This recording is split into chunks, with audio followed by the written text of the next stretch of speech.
예, 1년 10개월 만입니다. 코스피가 2000선이 붕괴된 게요. 예. 결국은 이제 기계가 매매하는 것보단 대부분 투자자들이 사람이 매매를 하시기 때문에 심리적으로 안 흔들릴 수가 없는 거죠. 그런 점에서 이제 2000선이 붕괴된 이후에 투자자의 불안감들은 가속되고 있는데요. 예, 오늘 우리 시장 진단해보고요. 향후 또 방향은 어떻게 잡아야 될지까지 알아봅니다. 자본시장연구원 황세훈 연구위원 아침에 와주셨습니다. 어서 오십시오. 네, 안녕하십니까. 말씀드린 것처럼 뭐 2300에서부터 흘러내리기 시작해가지고 결국 네네. 2000선이 무너지는 어려운 형국까지 왔는데 네네.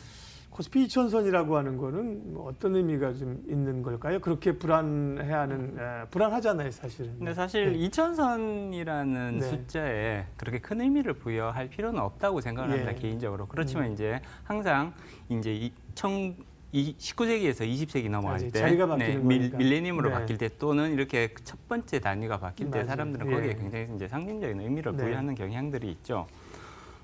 사실 10월 초, 그러니까 10월이 시작될 때만 해도 우리 시장이 이 정도로 어려움을 겪을 거라고 예상했던 분들은 사실 거의 없으셨을 네. 텐데요. 10월 초만 해도 이제 국내 경기 계속해서 이제 이미 다운턴으로 돌아섰다. 네. 그리고 주식 시장이라는 것이 결국은 경기에 대한 선반영, 그리고 경기라는 것이 사실은 기업 실적에 굉장히 밀접한 영향을 미칠 수밖에 없는 것이니까 이렇게 다운턴으로 돌아서게 되면 기업 실적이 떨어지고 그럼 당연히 주가가 하락할 가능성이 높다. 따라서 10월 달 좀 길게 봤을 때는 연말 근처까지도 계속해서 하락 장세가 이어질 것이다라고 예상한 분들은 많았습니다. 사실은. 그래도 옆으로 좀 횡보 그렇죠. 조정이었죠. 그렇지만 예. 굉장히 좀 완만한 속도로 맞아요. 떨어지지 않을까라고 예상하셨던 분들이 네. 대부분이었고요. 심지어는 저조차도 이 정도의 속도로 주가가 떨어질 것이라고는 전혀 예상을 하지 못했던 부분들이거든요. 네. 그럼에도 불구하고 실질적으로 시장에서 그 관찰되는 가격의 폭락 속도는 대부분의 시장 참여자들이 예상했던 속도보다 훨씬 더 지금 빠른 속도로 가격들이 떨어지고 있다. 네. 이런 것들이 또 이제 가격이 떨어지다 보면 떨어지는 속도에 그 투자자들은 훨씬 더 공포감을 느낄 수밖에 없는 것이고 이런 것들이 오히려 투매를 불러오면서 가격 하락폭을 더욱더 확대시키고 있는 것이 아니냐 뭐 이런 우려들도 좀 제기되고 있는 것 같습니다. 한 가지 조금 짚고 넘어갈 필요성이 있는 부분들은 많은 분들이 이런 얘기들을 해주시거든요. 우리나라 경제 내년에 분명히 올해보다 더 떨어질 거는 예. 확실하지만 그렇지만 올해 예를 들어서 2.7% 지금 경제 성장률이 예상이 되고 있는데 네. 내년도에 하락하더라도 2.5% 정도의 그 경제 성장률은 달성할 가능성이 높다라고 예상해 볼 수가 있거든요.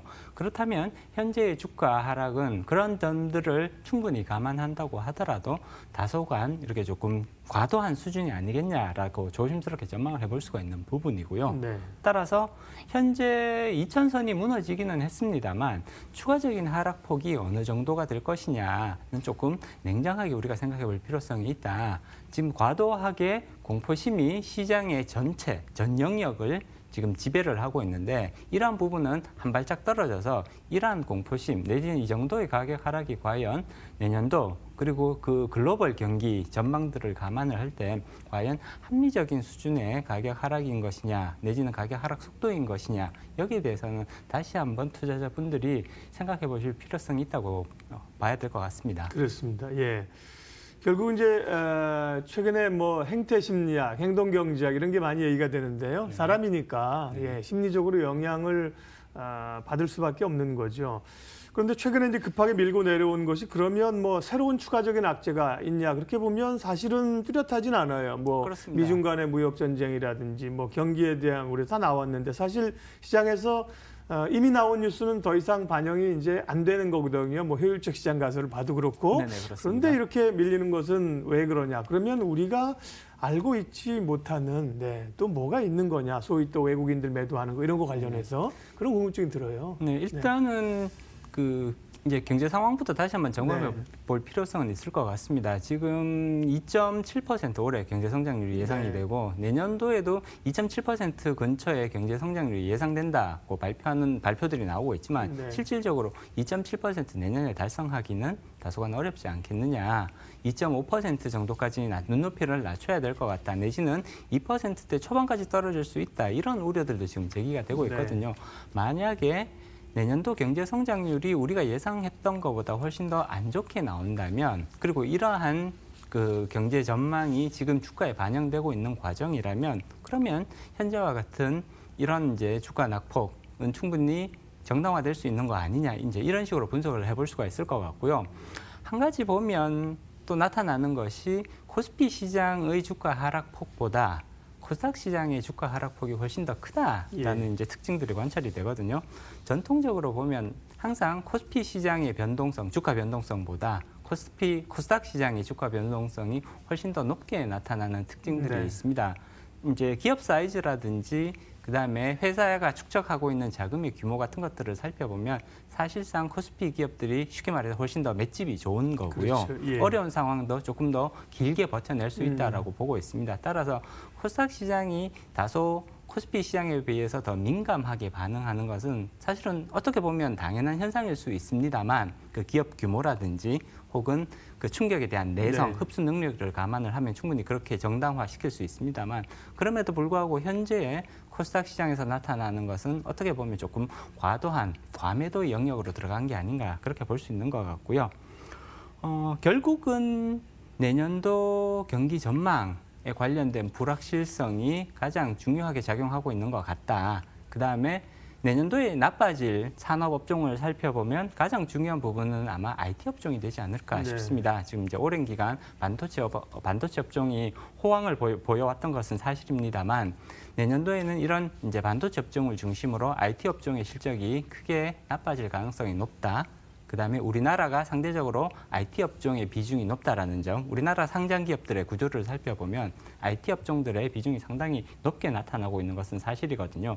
그렇기 때문에 이러한 부분, 경기 우려가 IT 업종에 집중되고 있는데 우리나라가 여기에 의존도가 높기 때문에 외국인들이 우선적으로 조금 우리나라에서 상당히 빠른 이제 주식 매도 이런 행위들을 보이고 있다. 이 정도로 해석해 볼 수가 있을 것 같습니다. 네. 지금 이제 황세훈 의원께서는 이제 자본시장연구원에 계시니까 아무래도 이제 우리 자본시장 전체 흐름들, 자금의 흐름들, 체력들 이런 걸 보시는 겁니다. 이제 증권사에서 시황을 보시는 분들은 사실 훨씬 더 이제 디테일한 수급이나 이런 것들을 보잖아요. 네네. 그렇게 보면 사실은 이제 주가가 반등이 올 영역이 충분히 됐거든요. 사실은 좀 왔었어야 될 상황인데 네네. 지금 이제 계속 떨어지고 있어서요. 네네. 이게 기술적으로 접근하게 되면 보통 이 정도의 대규모 하락이 있게 되면 어느 정도의 반등이 나타나주는 거는 사실 정상적인 반응이라고 볼 수가 있습니다. 그렇지만 이것을 약간은 더 투자의 시야를 조금 길게 가져가실 필요성이 있지 않을까라고 지금 판단이 되고요. 네.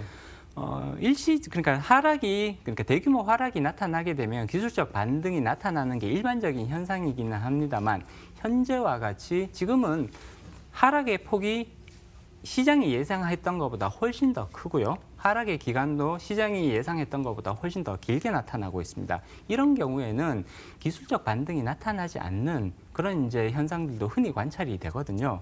그리고 조금 이 정도의 대규모 충격이 나타났을 때는 기술적 반등에 너무 큰 의미를 부여할 필요는 없을 것 같다. 오히려 이후 조금 그 투자의 기간을 길게 잡아보면 굉장히 긴 시간, 최소 1분기 이상 정도의 긴 횡보세 내지는 조정 장세가 이어지는 것이 일반적인 현상이라고 볼 수가 있거든요. 그렇기 때문에 일시적으로 기술적 반등이 나타난다고 하더라도 그런 부분에 너무 많은 의미를 부여하는 것보다는 조금 투자의 호흡을 길게 봐서 어느 정도의 시점이 지나면 과연 바닥을 치고 올라올 수 있겠느냐 이런 부분들을 조금 더 집중해서 당분간은 보시는 게 좋지 않을까라는 생각입니다. 어제 웅진그룹이 코웨이 다시 사겠다고 얘기가 나왔잖아요. 소위 이제 MBK의 마이클 병주킴이 대박을 계속 치고 있는데요. 투자한 게 보통 다시 되팔고 나오는 기간이 한 4, 5년 이렇게 되더라고요. 5년 더 길게 갈 수도 있는데 뭐 엄청난 수익률을 사실을 내고 있는데요. 이렇게 보면 사실 투자라고 하는 게 시간이 필요한 건데 저는 이렇게 생각합니다. 그럼 꼭 장기 투자만 좋고 단기 투자는 안 좋은 거냐? 그건 아닌 것 같고 내가 투자를 하는 건지 매매를 하는 건지 스탠스를 분명히 정할 필요가 좀 있지 않는가. 그리고 투자자마다 투자에 대한 성향들이 다르시거든요. 그러니까 짧게 끊어가는 것을 더 선호하시는 투자자분들이 있으시고요. 반대로 굉장히 장기 투자를 해서 상대적으로 높은 수익률을 올리시겠다. 이런 이제 투자하는지 매매하는지 이게 헷갈리면 안 된다는 거죠. 처음에 이제 짧게 들어갔는데 주가가 밀리니까 할 수 없이 원치 않는 장기 투자자가 되고 이러면 안 된다는 건데요. 그래서 결국에 철학 철학입니다. 철학의 투자는. 자, 조금 얘기가 샜고요. 당장 이제 현안들이 좀 넘어야 될 게 미국의 11월 6일 날 중간 선거가 지나고 또 11월 말에 G20에서 미중 정상회담이 만난다고 하는데 이런 것들이 좀 해결의 모멘텀이 될 수 있을까? 아니면 일부에서는 중간 선거 지나면 더 어려워질 수도 있어. 이렇게 또 얘기하는 분들도 있어요. 네. 일단 중간 선거나 혹은 미중 정상회담에 너무 많은 기대를 거는 것은 사실은 조금 리스크해 보일 수 있다라는 점을 말씀드려야 될 것 같습니다. 중간 선거는 이미 이제 트럼프 대통령 이전의 과거의 역사들을 살펴보면 트럼프 대통령이 중간 선거에서 승리할 가능성은 사실 상당히 조금 낮아 보인다. 오히려 대부분의 경우 그러니까 집권하지 못한 지금 현재는 공화당이 집권을 하고 있고 그렇다면 집권하지 못하고 있는 민주당에서 더 많은 의석을 가져갈 가능성이 높다라고 충분히 예상을 해볼 수 있는데 이러한 것들이 사실은 실질적으로 그렇게 된다고 하더라도 트럼프 정부의 정책 방향성에 그렇게 큰 영향을 주기는 어렵다고 볼 수 있습니다. 그리고 가장 사실은 많은 관심을 모으고 있는 부분은 미국과 중국 간의 정상회담 부분이거든요. 지금 글로벌 경제에 있어서 가장 부담 요소로 작용하고 있는 것은 미국과 중국 간의 무역 전쟁일 텐데 그리고 이 무역 전쟁이라는 것이 결국은 언제쯤 과연 끝날 수 있느냐. 여기에 투자자들의 관심이 가장 집중되어 있거든요. 그렇지만 미국과 무역 전쟁은 사실 단기간 안에 끝날 가능성은 상당히 낮다라고 볼 수가 있습니다. 미중 정상회담 11월 중에 열릴 텐데 여기서 극적인 타협안이 나타날 가능성은 오히려 상대적으로 굉장히 낮다고 봐야 되는 거고요. 이것은 사실 어떻게 보면 우리가 이제 70년대에 소련과 미국이 굉장히 오랜 기간 냉전이라는 것들을 통해서 대치 상태를 유지를 했었잖아요. 어떻게 보면 70년대 냉전에 비유할 수 있는 그런 중대한 사안이라고 해석을 할 수가 있는 것이고요. 그렇게 봤을 때는 실질적으로 11월 달 중에도 급격한 개선, 그러니까 미국과 중국 간의 관계 개선이 나타나기에는 조금 한계가 있다. 자연스럽게 좀 전략적으로 좀 마무리 좀 해주실래요? 대응 전략적으로. 그렇게 된다면 사실은 조금 투자의 시야를 길게 가져가시는 전략들이 필요하지 않을까.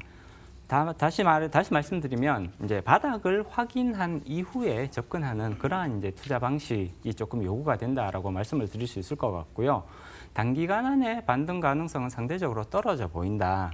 그렇다면 안전자산의 비중을 조금씩 확대하면서 이후 오랜 조정 기간 이후에 나타날 수 있는 반등에 대해서 대비를 할 수 있는 이러한 시간으로 활용을 하신다면 오히려 조금 더 안전하고 그리고 수익률 측면에서도 유리한 그런 투자 방식이 될 수 있지 않을까라고 권해드리고 싶습니다.